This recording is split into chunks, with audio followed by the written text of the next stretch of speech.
The waves lapped gently against the pilings as I tied off my boat at my dock, the same dock I'd maintained for nearly a decade. It was early morning, sun barely stretching across the harbour, when I noticed the sharp click of heels approaching on the wood planks. That sound alone told me trouble was coming.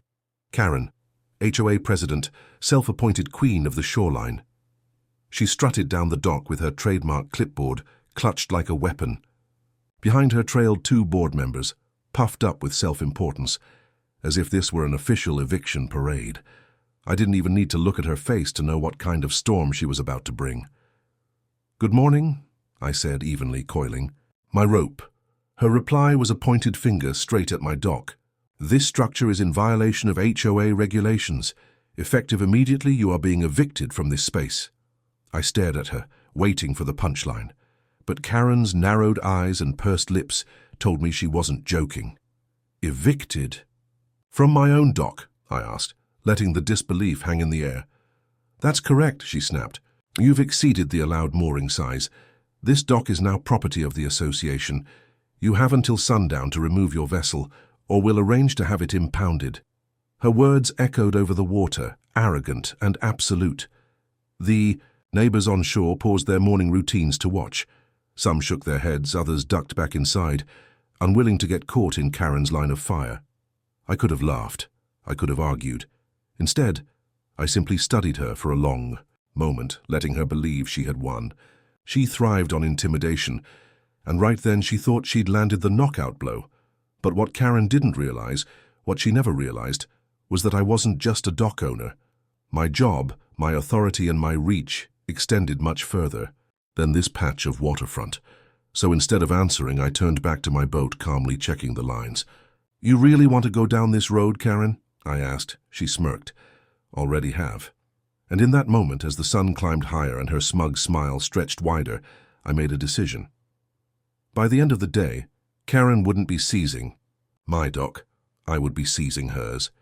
Karen didn't waste a second after her so-called eviction notice. By noon, she had plastered a bright orange HOA violation sticker across my dock post, as if she were a city marshal shutting down a condemned building.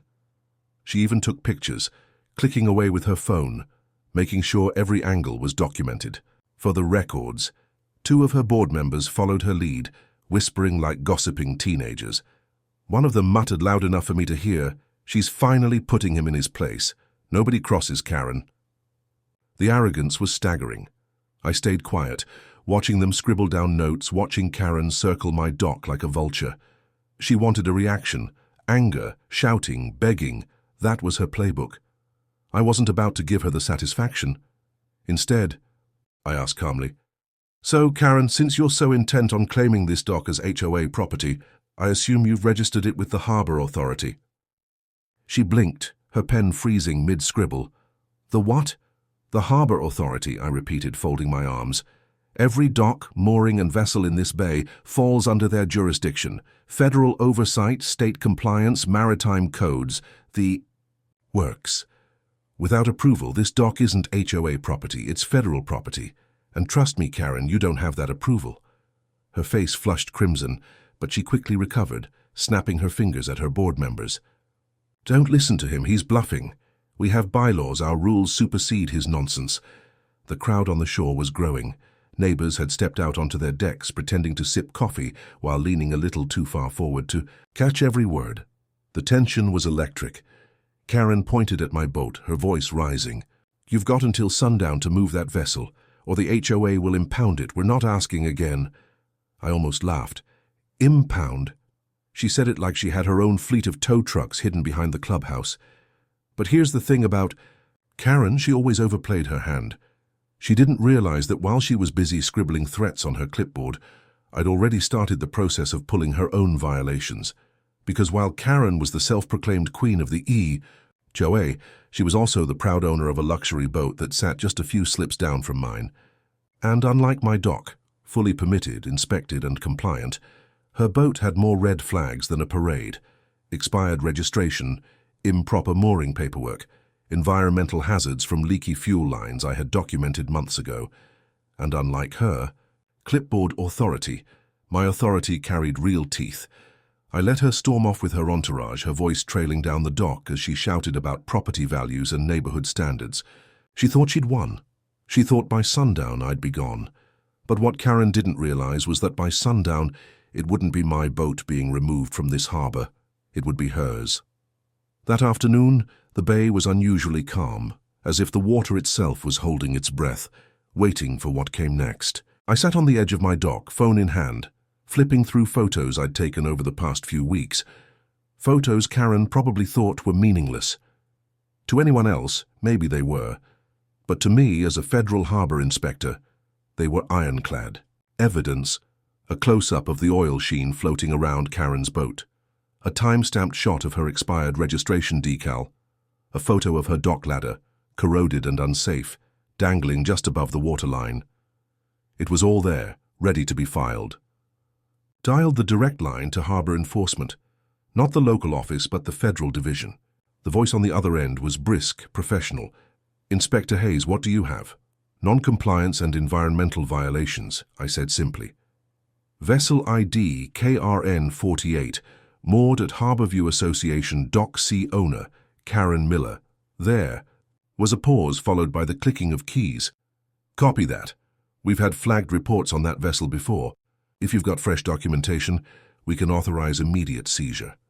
I smiled. "Oh, I've got plenty." When I hung up, I didn't feel anger or vengeance. I felt resolve. Karen thought she could bulldoze her way through life with clipboards and threats. But this wasn't an HOA bake sale or a neighborhood speed bump dispute. This was federal jurisdiction, and now the tide was turning.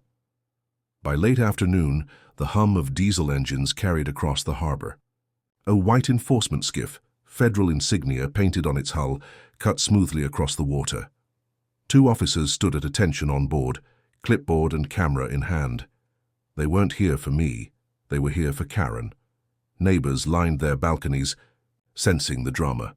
Karen herself stood on her deck, wineglass in hand, laughing with a couple of her board members. She didn't notice the enforcement skiff approaching until its siren gave a sharp, piercing wail. She froze. The officers tied up directly to her slip. One of them shouted, voice amplified by a handheld loudspeaker. "This vessel is under inspection for federal violations. Owner of the boat, please step forward." Karen nearly dropped her glass. She stormed down the dock, waving her arms. "You can't do this. I'm the HOA president. You can't just show up and—" But her voice faltered when the officer held up a printed citation with her name in bold letters across the top. "This vessel has been found in violation of multiple harbor regulations, including expired registration, safety hazards, and environmental contamination. Effective immediately, it is being seized." Gasps rippled from the neighbors. Cameras came out, phones recorded every second.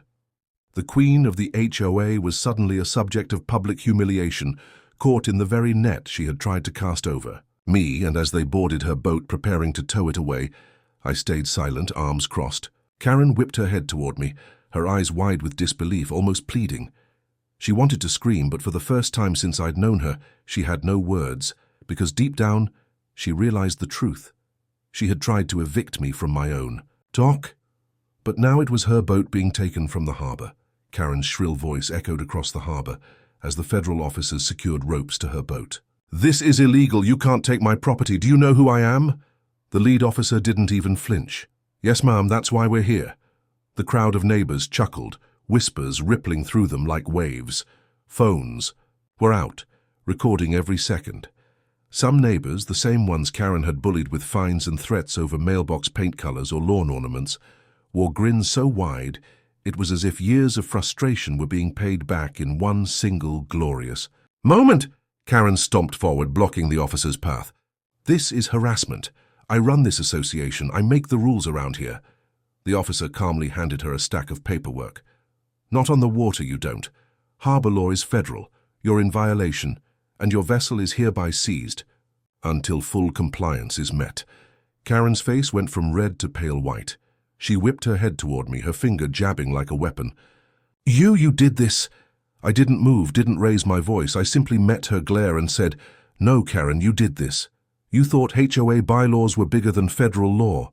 You thought intimidation was stronger than compliance. You thought you could take what wasn't yours, and now—" I gestured at the officers tightening her lines. "You've lost your own boat instead." The crowd erupted in murmurs, some clapping, others laughing outright. Karen's board members, who had strutted behind her all morning, now shuffled backward, suddenly eager to distance themselves from the spectacle. Karen lunged forward, grabbing the railing of her boat as the officers prepared to tow it. "You can't take it. That's my property. That's my dock. This whole harbor listens to me." One officer stepped between her and the vessel. "Step back, ma'am. Interfering will only add charges." Her voice cracked now, the desperation cutting through the arrogance. But you can't do this. I'm the president. I'm the one who gives the orders." I shook my head slowly. "Not today." The towboat's engine roared to life, and Karen's prized vessel began to inch away from the dock. Her knees buckled, and she dropped onto the planks, staring helplessly.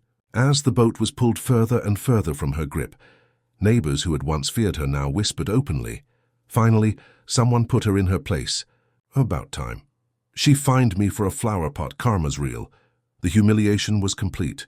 Karen, the woman who weaponized her clipboard and her title, had been stripped of the one thing she valued most, her status, her power, her pride. As the federal skiff disappeared around the bend with her boat in tow, Karen sat slumped, trembling, clutching her empty hands as if she could will her authority back.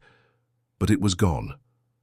I stepped closer, just enough so she could hear me above the chatter. "Karen, you tried to evict me from my dock. You forgot one thing. This dock is mine, but the harbor, that's my jurisdiction. You played HOA games in a federal arena, and you lost." Her head snapped up, eyes burning, but there was no fight left, only defeat. I turned away, walking back to my boat. The neighbors gave me nods of respect, relief painted across their faces. They knew the tide had shifted, not just for me, but for the whole neighborhood. And as I untied my lines, I couldn't help but think, Karen had built her empire on fear. But the moment real authority stepped in, her empire sank faster than her seized boat, disappearing over the horizon. Justice wasn't just served, it was anchored. And that's how HOA Karen lost her own boat trying to evict me from my dock. If you enjoyed watching Karma sail in, make sure you hit that like button, because every click helps more people see these wild HOA tales. Don't forget to subscribe to HOA Karen Stories and turn on notifications, because trust me, Karen never takes a day off, and neither do we. The next story, even crazier. You won't want to miss it. Drop a comment below. What would you have said to Karen as her boat was being towed away? The best ones might get featured in the next episode.